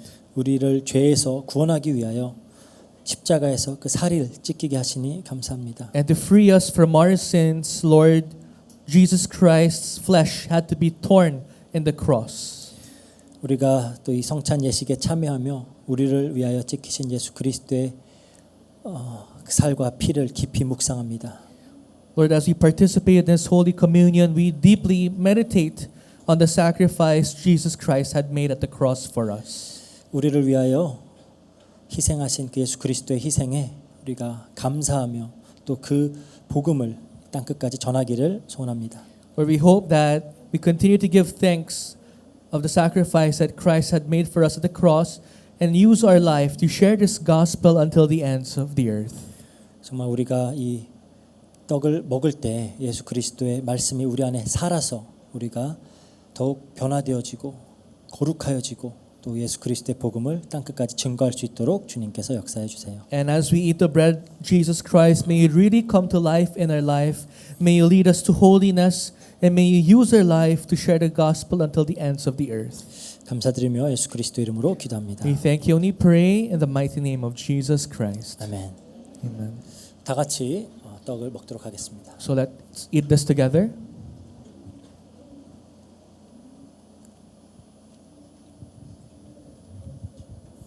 이제 분잔 부탁드립니다.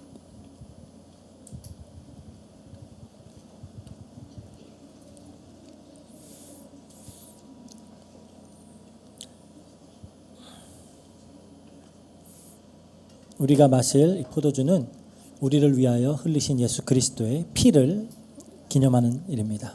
This, of course, is in remembrance of the blood of Christ that was shed on our behalf. 우리가 예수 그리스도의 피로 씻기고 덮여졌기 때문에 우리는 하나님 앞에 의로운 자로 설 수 있습니다. And because we're cleansed and covered with the blood of Christ, we stand before God as righteous people. 이를 기념하면서 이 성찬 예식에 참여하시길 바랍니다. And so as you remember this, I pray that you participate in this Holy Communion. 내가 너희에게 전한 것은 주께 받은 것이니 곧 주 예수께서 잡히시던 밤에 떡을 가지사 축사하시고 떼어 이르시되 이것은 너희를 위하는 내 몸이니 이것을 행하여 나를 기념하라 하시고 식후에 또한 그와 같이 잔을 가지시고 이르시되 이 잔은 내 피로 세운 새 언약이니 이것을 행하여 마실 때마다 나를 기념하라 하셨으니 너희가 이 떡을 먹으며 이 잔을 마실 때마다 주의 죽으심을 그가 오실 때까지 전하는 것이니라. 그러므로 누구든지 주의 떡이나 잔을 합당하지 않게 먹고 마시는 자는 주의 몸과 피에 대하여 죄를 짓는 것이니라. 사람이 자기를 살피고 그 후에야 이 떡을 먹고 이 잔을 마실지니. For I received from the Lord what I also delivered to you.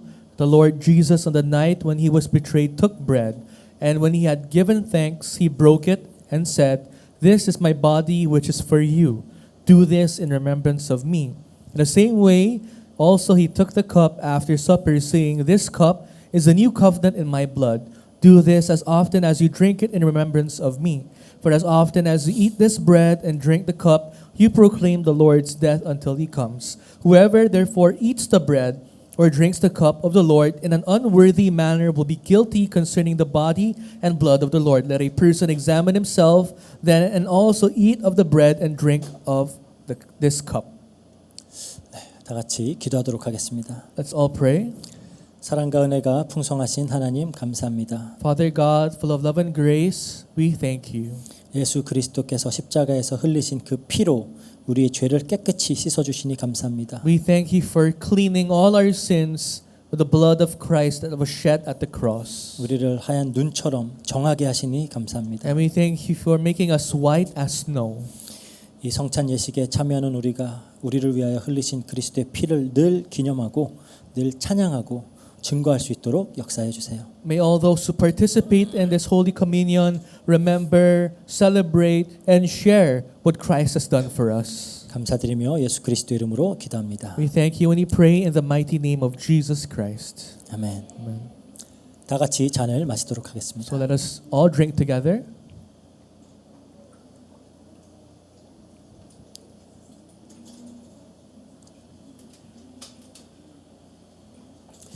네, 이상으로 성찬 예식을 마치도록 하겠습니다. So that ends our Holy Communion.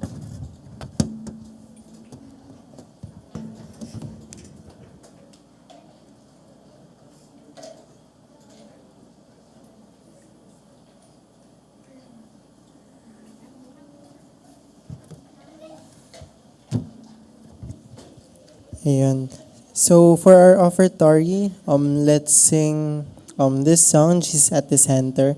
For those who are like giving their offerings online, we have the GCash or the bank number and also the QR code. So let's sing Jesus at the Center.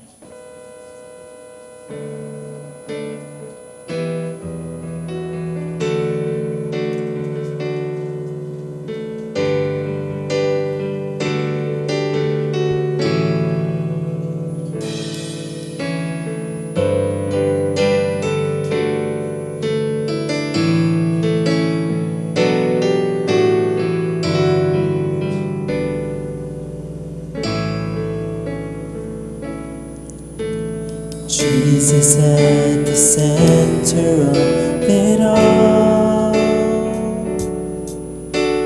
Jesus at the center of it all. From beginning to the end, it will always be, it's always been you, Jesus.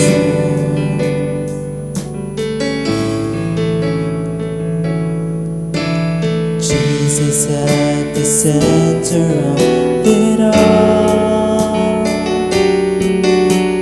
Jesus at the center of it all. From beginning to the end, it will always be, it's always been you, Jesus. Jesus, nothing else matters. Nothing in this world can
So may I now call on Pastor Daniel to give us the prayer.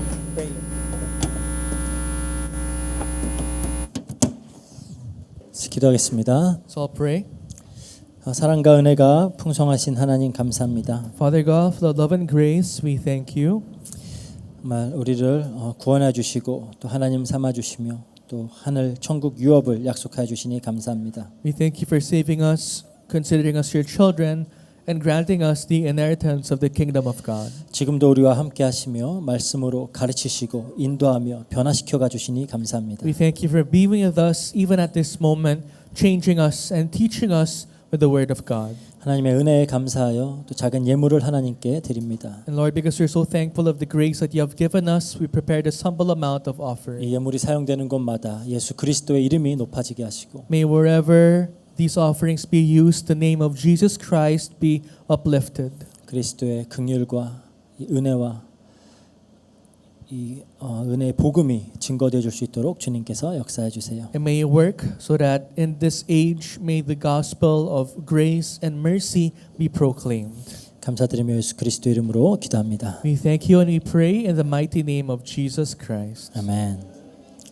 네, 광고합니다. So for announcements, 저희가 이제 오늘 예배 마치고 나서 또 같이 이렇게 원래 우리가 이제 성찬식을 하고 함께 할 때 또 같이 좀 식사를 하는 그런 이제 좀 나름의 교회의 또 전통을 만들어 나가려고 합니다. so what we want to do is moving forward from this week, every time we have the Holy Communion, we want to have the time of dining together, eating together. 물론 우리가 뭐 지금까지도 그렇게 간식처럼은 하지만 좀 더 이렇게 같이 식사를 하면서 사실 그 신약 예수님 제자들은 그 초대교회는 모일 때마다 이렇게 같이 식사를 했는데 그 사람들의 식사는 그냥 빵과 포도주예요. Now, in the time of the early church, they actually ate and drank together every time they met. But what they ate was literally bread and wine only. 그래서 매주 모여서 이렇게 먹으면서 예수 그리스도를 기념하고 기억하고 하는 겁니다. And what they would do was every single week, they gather together, they have fellowship together as they remember Jesus Christ. 물론 우리는 조금 더 이렇게 풍성한 식사를 하겠지만 그래도 그 식사를 통해서 우리가 계속해서 우리를 위하여 피 흘리시고 살이 찢기신 그리스도를 기념하면서 함께 교제하는 시간 가졌으면 좋겠습니다. So compared to that, our meal today is way more abundant.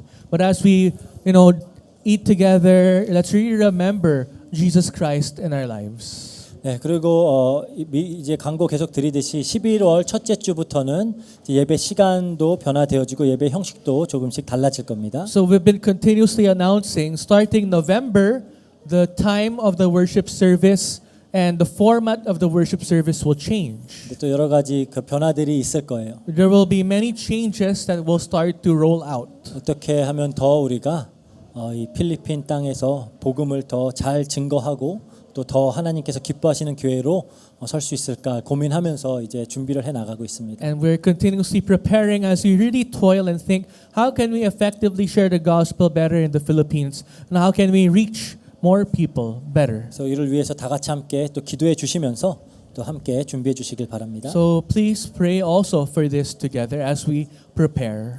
네, 이상입니다. 다 같이 일어나셔서 주님 가르쳐 주신 기도 찬양하고 축도로 예배를 마치겠습니다. So let us rise from our seats, sing the Lord's Prayer song, and end with benediction.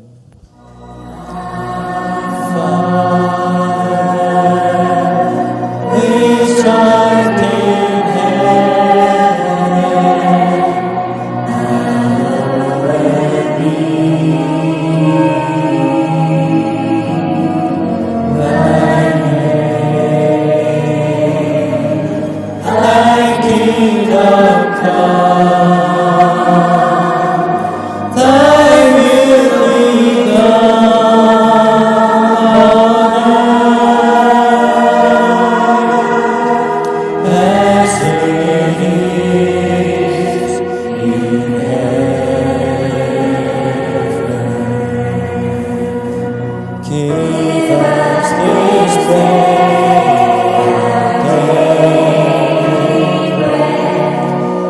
Forgive us our debts as we forgive our debtors, and lead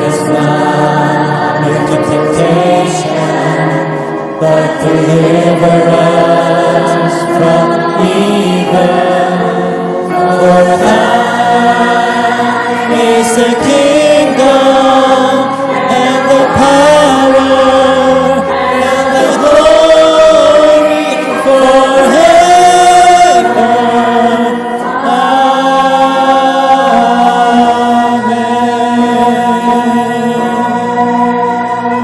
아멘. 이제는 우리 주 예수 그리스도의 크신 은혜와 Now with the great grace of our Lord Jesus Christ 거룩하신 아버지 하나님의 사랑과 and the love of our Holy Father 성령님의 내주 인도 역사 교통하심이 and the work, guidance, and the fellowship of the Holy Spirit 더 이상 외식하는 자가 되지 않고 upon the heads of all those people who no longer want to be hypocrites, 정의와 긍휼과 믿음을 실천하기를 소원하는 모든 필리핀 안디옥 교회 성도님들 머리 위에 those who long to exemplify in their lives justice, mercy, and faithfulness, 그들의 업과 그들의 가정과 학업 위에 and upon their studies, family, and work. 지금부터 영원까지 함께 하실지어다. Be with them now and forevermore. 아멘. Amen.